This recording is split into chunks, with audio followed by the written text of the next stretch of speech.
গত ওয়ানডে বিশ্বকাপেই নামতে পারত আফগানিস্তানের রূপকথার এদিন। সেদিন মুম্বাইয়ের লাল পিচে গ্লেন ম্যাক্সওয়েল খেলেছিলেন ওয়ানডে ইতিহাসের অন্যতম সেরা ইনিংসটি। আজও সেই ম্যাক্সওয়েল জ্বলে উঠলেন, তবে শেষ রক্ষা হয়নি অস্ট্রেলিয়ার।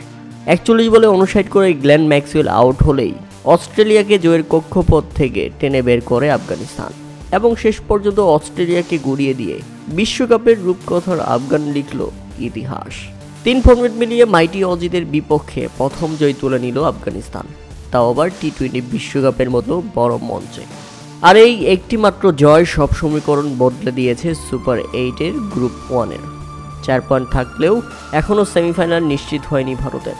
অস্ট্রেলিয়া ও আফগানিস্তানের নামের পাশে 2টি করে পয়েন্ট। 2 ম্যাচ হেরে বাংলাদেশ সবার নিচে।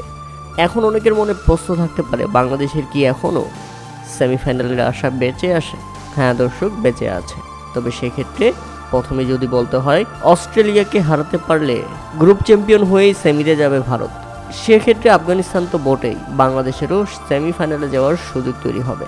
এমন অবস্থায় আফগানরা বাংলাদেশের মুখোমুখি দেখায়, জিতলে তারাই হবে ভারতের সঙ্গে।